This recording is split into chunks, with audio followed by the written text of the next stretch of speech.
Hello friend, સ્વાગત છે તમારું માય સ્ટડી યુટ્યુબ ચેનલમાં.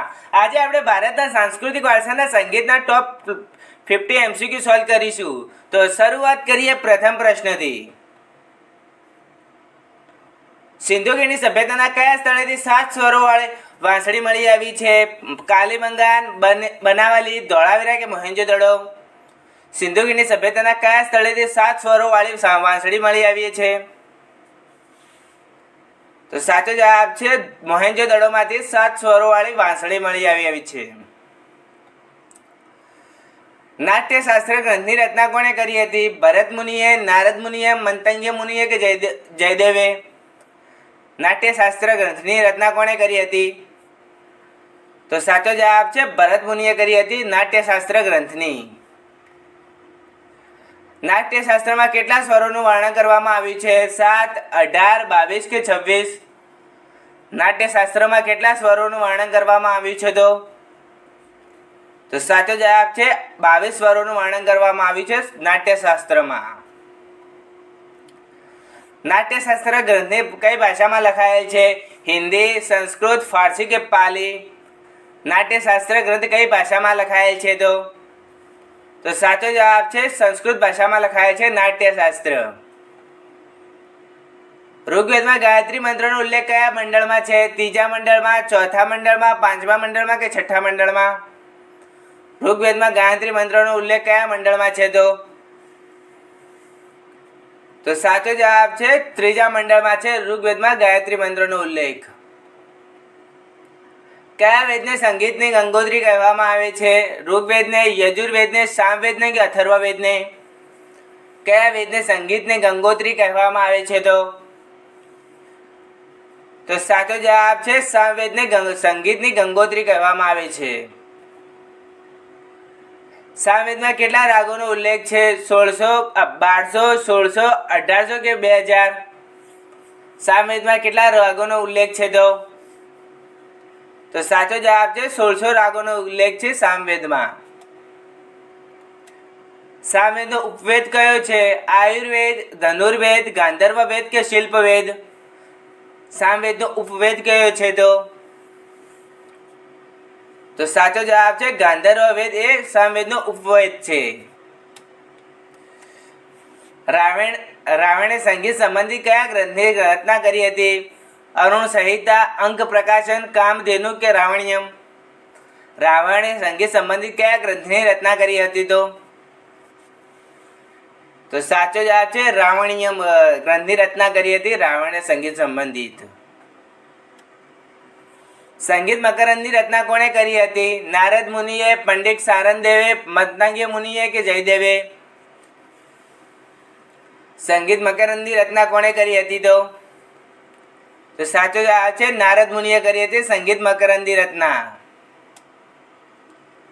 સંગીત મકરંદમાં કેટલા પ્રકારની વીણા અને કેટલા પ્રકારના તાલનું વર્ણન કરવામાં આવ્યું છે? સંગીત મકરંદમાં કેટલા પ્રકારની વીણા અને કેટલા પ્રકારના તાલનું વર્ણન કરવામાં આવ્યું છે?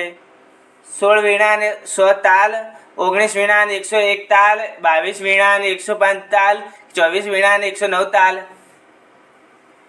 કેટલા પ્રકારના વીણા અને કેટલા પ્રકારના તાલનું વર્ણન કરવામાં આવ્યું છે? તો સાચો જવાબ છે 19 પ્રકારની વીણા અને 101 પ્રકારના તાલનું વર્ણન કરવામાં આવ્યું છે સંગીત મકરંદમાં. સંગીત મકરંદમાં રાગોનો કેટલા વર્ગોમાં વિભાજિત કરવામાં આવ્યું છે? 6 ભાગમાં, 5 ભાગમાં, 4 ભાગમાં કે 3 ભાગમાં? સંગીત મકરંદમાં રાગોને કેટલા વર્ગોમાં વિભાજિત કરવામાં આવ્યું છે? તો સાચો જવાબ છે 3 વર્ગોમાં વિભાજિત કરાય, જેમ કે સ્ત્રી, પુરુષ અને નપુંસક, આમ 3 વર્ગોમાં સંગીતના રાગોને વર્ગોમાં વિભાજિત કરવામાં આવી છે સંગીત મકરંદમાં. સંગીત રત્નાકરની રચના કોણે કરી હતી? નારદ મુનિએ, પંડિત સારંગદેવે, મંતંગ્ય મુનિએ કે જયદેવે? પંડિત રત્નાકરની સંગીત રત્નાકરની રચના કોણે કરી છે? સંગીત રત્નાકરની રચના કોણે કરી છે? તો સાચો જવાબ છે પંડિત સારંગદેવે સંગીત રત્નાકરની રચના કરી છે.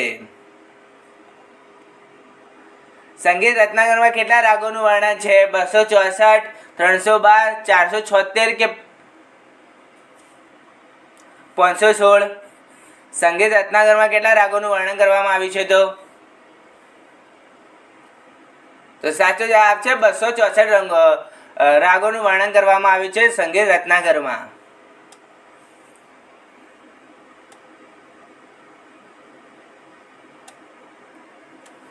બૃહદેશીની રચના કોણે કરી છે? નારદ મુનિએ, પંડિત સારંગદેવે, મંતંગ્ય મુનિએ કે જયદેવે? બૃહદેશીની રચના કોણે કરી છે? તો સાચો જવાબ છે મંતંગ્ય મુનિએ બૃહદેશી ગ્રંથની રચના કરી છે. ગીત ગોવિંદની રચના કોણે કરી છે? નારદ મુનિએ, પંડિત સારંગદેવે, મંતંગ્ય મુનિએ કે જયદેવે? ગીત ગોવિંદની રચના કોણે કરી છે? તો સાચો જવાબ છે જયદેવે કરી છે ગીત ગોવિંદની રચના. ભારતનું સૌથી પહેલું અને સૌથી જૂનું ઘરાણું કયું છે? આગ્રાનું ઘરાણું, ગ્વાલિયરનું ઘરાણું, જયપુરનું ઘરાણું કે પટિયાલાનું ઘરાણું? તો સાચો જવાબ છે ગ્વાલિયરનું ઘરાણું, જે ભારતનું સૌથી જૂનું અને સૌથી પહેલું ઘરાણું છે. અને ઘરાણાનો અર્થ શું થાય? તો કે કુટુંબ થાય છે ઘરાણાનો અર્થ. નીચેમાંથી કોણ ગ્વાલિયર ઘરાણા સાથે સંબંધ ધરાવતું નથી? નારાયણ વ્યાસ, રહેમત ખાન, પ્રોફેસર દેવધર કે રજા હુસેન? નીચેમાંથી કોણ ગ્વાલિયર ઘરાણા સાથે સંબંધ ધરાવતા નથી? તો સાચો જવાબ છે રજા હુસેન, જે ગ્વાલિયર ઘરાણા સાથે સંબંધ ધરાવતા નથી. જેમ કે નારાયણ વ્યાસ, રહેમત ખાન અને પ્રોફેસર દેવધર એ ગ્વાલિયર ઘરાણા સાથે સંબંધ ધરાવે છે. જયપુર ઘરાણાની સ્થાપના કોણે કરી હતી? અલાદીએ ખાને, રહેમત ખાને, પ્રોફેસર દેવધરે કે રજા હુસેને? જયપુર ઘરાણાની સ્થાપના કોણે કરી હતી? તો સાચો જવાબ છે અલાદીએ ખાને જયપુર ઘરાણાની સ્થાપના કરી હતી. કિરાણા ઘરાણાની સ્થાપના કોણે કરી હતી? અબ્દુલ વહીમ ખાને, અબ્દુલ કરીમ ખાને, એ અને બી બંને કે રજા હુસેને? કિરાણા ઘરાણાની સ્થાપના કોણે કરી હતી? તો સાચો જવાબ છે એ અને બી બંને. જેમ કે અબ્દુલ વહીદ ખાન અને અબ્દુલ કરીમ ખાને કિરાણા ઘરાણાની સ્થાપના કરી હતી. બનારસ ઘરાણાની સ્થાપના કોણે કરી હતી? ઇનાયત હુસેન ખાને, તાનરસ ખાને, હાજી સુદાન ખાને કે પંડિત રામ સહાય? બનારસ ઘરાણાની સ્થાપના કોણે કરી હતી? તો સાચો જવાબ છે પંડિત રામ સહાયે બનારસ ઘરાણાની સ્થાપના કરી હતી. સહસવાન ઘરાણાની સ્થાપના કોણે કરી હતી? ઇનાયત હુસેન ખાને, તાનરસ ખાને, હાજી સુદાન ખાને કે પંડિત રામ સહાય? સહસવાન ઘરાણાની સ્થાપના કોણે કરી હતી? તો સાચો જવાબ છે ઇનાયત હુસેને સહસવાન ઘરાણાની સ્થાપના કરી હતી. ઇન્દોર ઘરાણાની સ્થાપના કોણે કરી હતી? ઉસ્તાદ આમિર ખાને, તાનરસ ખાને, હાજી સુદાન ખાને કે પંડિત રામ સહાય? ઇન્દોર ઘરાણાની સ્થાપના કોણે કરી હતી? તો સાચો જવાબ છે ઉસ્તાદ આમિર ખાને ઇન્દોર ઘરાણાની સ્થાપના કરી હતી. દિલ્હી ઘરાણાની સ્થાપના કોણે કરી હતી? ઉસ્તાદ આમિર ખાને, તાનરસ ખાને, હાજી સુદાન ખાને કે પંડિત રામ સહાય? દિલ્હી ઘરાણાની સ્થાપના કોણે કરી હતી? તો સાચો જવાબ છે તાનરસ ખાને દિલ્હી ઘરાણાની સ્થાપના કરી હતી. આગ્રા ઘરાણાની સ્થાપના કોણે કરી હતી? ઉસ્તાદ આમિર ખાને, તાનરસ ખાને, હાજી સુદાન ખાને કે પંડિત રામ સહાય? આગ્રા ઘરાણાની સ્થાપના કોણે કરી હતી? તો સાચો જવાબ છે હાજી સુદાન ખાને આગ્રા ઘરાણાની સ્થાપના કરી હતી. નીચેમાંથી કયું તંતુવાદ્ય છે? વાયોલિન, વાંસળી, સારંગી કે સિતાર? નીચેમાંથી કયું તંતુવાદ્ય છે? તો સાચો જવાબ છે વાંસળી, જે તંતુવાદ્ય છે. સૌથી જૂનું સંગીત સાધન કયું છે? સિતાર, સરોદ, વીણા કે તબલા? સૌથી જૂનું સંગીત સાધન કયું છે? તો સાચો જવાબ છે વીણા, જે સૌથી જૂનું સંગીત સાધન છે. નીચેમાંથી કયું સંગીત વાદ્ય તાર વગરનું હોય છે? ગિટાર, સિતાર, ટેમ્પેટ કે વાયોલિન? નીચેમાંથી કયું સંગીત વાદ્ય તાર વગરનું હોય છે? તો સાચો જવાબ છે ટ્રેમ્પેટ, જે તાર વગરનું સંગીત વાદ્ય હોય છે. સિતાર વાદ્યની શોધ કોણે કરી હતી? અમીર ખુશરોએ, રામદાસે, તાનસેને કે હરિદાસે? સિતાર વાદ્યની શોધ કોણે કરી હતી?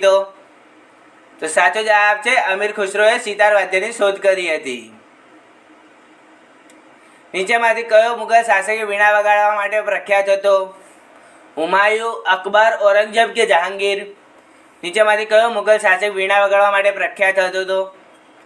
તો સાચો જવાબ છે ઔરંગઝેબ, જે વીણા વગાડવામાં પ્રખ્યાત હતો.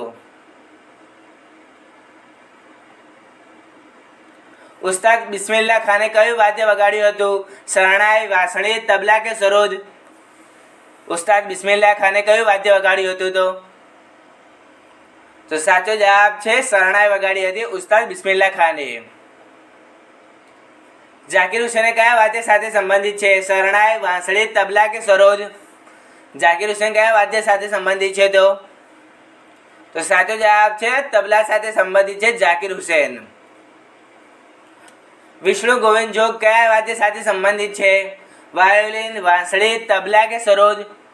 વિષ્ણુ ગોવિંદ જોગ કયા વાદ્ય સાથે સંબંધિત છે? તો સાચો જવાબ છે વાયોલિન સાથે સંબંધિત છે વિષ્ણુ ગોવિંદ જોગ. શિવકુમાર શર્મા કયા વાદ્ય સાથે સંબંધિત છે? શરણાઈ, સંતૂર, તબલા કે સરોદ? શિવકુમાર શર્મા કયા વાદ્ય સાથે સંબંધિત છે? તો સાચો જવાબ છે સતુર સાથે સંબંધિત છે શિવકુમાર શર્મા. અસદ અલી ખાન કયા વાદ્ય સાથે સંબંધિત છે? રુદ્રવીણા, સદુર, તબલા કે સરોદ? અસર અલી ખાન કયા વાદ્ય સાથે સંબંધિત છે? તો સાચો જવાબ છે રુદ્રવીણા સાથે સંબંધિત છે અસદ અલી ખાન. ઉસ્તાદ અસદ અલી ખાન કયા વાદ્ય સાથે સંબંધિત હતા? રુદ્રવીણા, સતુર, તબલા કે સરોદ? તો સાચો જવાબ છે સરોદ સાથે સંબંધિત હતા. જો ઉસ્તાદ અલી ખાન કહે તો રુદ્રવીણા અને ઉસ્તાદ અલી ખાન કહે તો સરોદ સાથે સંબંધિત હતા. અલગ અલગ વ્યક્તિઓ છે. હવે હરિપ્રસાદ ચૌરસિયા કયા ક્ષેત્ર સાથે ખ્યાતિ મેળવી હતી? રુદ્રવીણા, સતુર, વાંસળી કે સરોદ? હરિપ્રસાદ ચૌરસિયા કયા ક્ષેત્રમાં ખ્યાતિ મેળવી હતી? તો સાચો જવાબ છે વાંસળીના ક્ષેત્રમાં હરિપ્રસાદ ચૌરસિયાએ ખ્યાતિ મેળવી હતી. નીચેમાંથી ભારતની એકમાત્ર મહિલા શરણાઈ વાદક કઈ છે?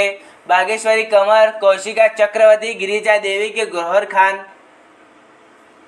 નીચેમાંથી ભારત એકમાત્ર મહિલા શરણાઈ વાદક કઈ છે?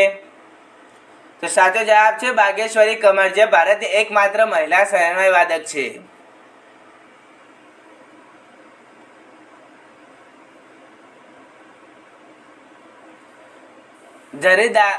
ઝરીન દારૂવાલા કયા વાદ્ય સાથે સંબંધિત છે? રુદ્રવીણા, સતુર, તબલા કે સરોદ? ઝરીન દારૂવાલા કયા વાદ્ય સાથે સંબંધિત છે? તો સાચો જવાબ છે સરોદ સાથે સંબંધિત છે ઝરીન દારૂવાલા. નીચેમાંથી કયું વાદ્ય હવા દ્વારા વગાડવામાં આવે છે? અલગોઝા, ઇખ્તાર, તબલા કે ઉપરોક્ત તમામ? નીચેમાંથી કયું વાદ્ય હવા દ્વારા વગાડવામાં આવે છે? તો સાચો જવાબ છે અલગોઝા, જે હવા દ્વારા વગાડવામાં આવે છે. પ્રાચીન સિક્કાઓ પર વીણા વગાડતા કયા હિન્દુ રાજાના સિક્કાઓ મળી આવ્યા છે? શ્રીગુપ્તના, સમુદ્રગુપ્તના, સ્કંદગુપ્તના કે કુમારગુપ્તના? પ્રાચીન સિક્કાઓ પર વીણા વગાડતા કયા હિન્દુ રાજાના સિક્કાઓ મળી આવ્યા છે? તો સાચો જવાબ છે સમુદ્રગુપ્તના મળી આવ્યા છે પ્રાચીન સિક્કાઓ. હિન્દુ રાજાના સિક્કાઓ મળી આવ્યા છે. પી મણી અય્યર દ્વારા નીચેમાંથી કયું સંગીત વગાડવામાં આવે છે? સારંગી, વાયોલિન, મૃદંગ કે મેન્ડોલિયન? પી મણી અય્યર દ્વારા નીચેમાંથી કયું સંગીત વગાડવામાં આવે છે? તો સાચો જવાબ છે મૃદંગ, જે પી મણી અય્યર દ્વારા વગાડવામાં આવે છે. સિતાર સંગીત કયા બે સાધનોનું મિશ્રણ છે? વીણા, ટ્રેમ્બોરિયન, એ અને બી બંને કે એક પણ નહીં? સિતાર સંગીત કયા બે સંગીતના સાધનોનું મિશ્રણ છે? તો સાચો જવાબ છે એ અને બી બંને, જેમ કે વીણા અને ટ્રેમ્બોરિયનનું મિશ્રણ છે સિતાર. નીચેમાંથી કયું વાદ્ય વાંસળી જેવું જ હોય છે? અલગોઝા, ભાપંગ, રાવણહથ કે તંદુરો? નીચેમાંથી કયું વાદ્ય વાંસળી જેવું હોય છે? તો સાચો જવાબ છે અલગોઝા, જે વાંસળી જેવું હોય છે. ખુઆંગ કયા રાજ્યનું પરંપરાગત સંગીત વાદ્ય છે? આસામનું, મણિપુરનું, મિઝોરમનું કે મેઘાલયનું? ખુઆંગ કયા રાજ્યનું પરંપરાગત સંગીત વાદ્ય છે? તો સાચો જવાબ છે મિઝોરમનું છે ખુઆંગ પરંપરાગત સંગીત વાદ્ય. પેના નામનું પરંપરાગત વાદ્ય નીચેમાંથી કયા રાજ્ય સાથે સંબંધિત છે? આસામ, મણિપુર, મિઝોરમ કે મેઘાલય? પેના નામનું પરંપરાગત વાદ્ય નીચેમાંથી કયા રાજ્ય સાથે સંબંધિત છે? તો સાચો જવાબ છે મણિપુર સાથે સંબંધિત છે. પરંપરાગત રીતે સરોદમાં કેટલા તાર હોય છે? 15 અને 28, 15 થી 28, 15 થી 27, 17 થી 29 કે 17 થી 25? પરંપરાગત રીતે સરોદમાં કેટલા તાર હોય છે? તો સાચો જવાબ છે 17 થી 25 હોય છે સરોદમાં તાર. નીચેમાંથી કયું વાદ્ય મંગલ વાદ્ય તરીકે ઓળખાય છે? શરણાઈ, વાંસળી, તબલા કે વીણા? કયું વાદ્ય મંગલ વાદ્ય તરીકે ઓળખવામાં આવે છે? તો સાચો જવાબ છે શરણાઈને મંગળ વાદ્ય તરીકે ઓળખવામાં આવે છે. ધુરલિયા શું છે? નૃત્ય શૈલી, કાલબેસલિયા સંગીતનું સાધન, આદિવાસી ભીલના ઝવેરાત કે લોક નાટક? ધુરલિયા શું છે? તો સાચો જવાબ છે કોલબેલિયા સંગીતનું સાધન છે ધુરલિયા. રાત્રિના પ્રથમ પ્રહરમાં ગવાતા રાગને કયો રાગ કહેવામાં આવે છે? દીપક રાગ, કફ રાગ, સારંગ રાગ અને કે યમન રાગ? રાત્રિના પ્રથમ પ્રહરમાં ગવાતા રાગને કયો રાગ કહેવામાં આવે છે? તો સાચો જવાબ છે યમન રાગ કહેવામાં આવે છે રાત્રિના પ્રથમ પ્રહરમાં. અને અન્ય જાણી લઈએ કે અલગ અલગ પ્રમુખ રાગો અને તેના ગાયનકાળ સમયે. જેમ કે કાફ રાગ હોળીના સમયે રાત્રિના સમયમાં ગાવામાં આવે છે. મેઘરાગ વર્ષા ઋતુમાં ગાવામાં આવે છે. શ્રી રાગ શરદ ઋતુના સૂર્યાસ્ત સમયે ગાવામાં આવે છે. અને લલિત રાગ રાતના છેલ્લા પ્રહરમાં ગાવામાં આવે છે. વિહાંગ રાગ રાતના બીજા પ્રહરમાં ગાવામાં આવે છે. વાયંશ્રી રાગ મધ્યરાત્રિમાં ગાવામાં આવે છે. સારંગ રાગ બપોરના સમયમાં ગાવામાં આવે છે. દીપક રાગ રાતમાં ગાવામાં આવે છે. અને રામકલી રાગ પ્રાતઃકાળમાં ગાવામાં આવે છે. અને માલકોશ રાગ શીત ઋતુના મધ્યરાત્રિમાં સમયે ગાવામાં આવે છે. આ ભારતના પ્રમુખ રાગો અને ગાયનકાળ સમય છે. આ બહુ જ એક્ઝામમાં પૂછાય છે, એટલે સ્ક્રીનશોટ પણ પાડી લેજો. ફ્રેન્ડ, તમને અમારો વિડીયો ગમ્યો હોય તો લાઈક, શેર અને સબસ્ક્રાઈબ કરો. મળીએ નેક્સ્ટ લેક્ચરમાં. Bye bye.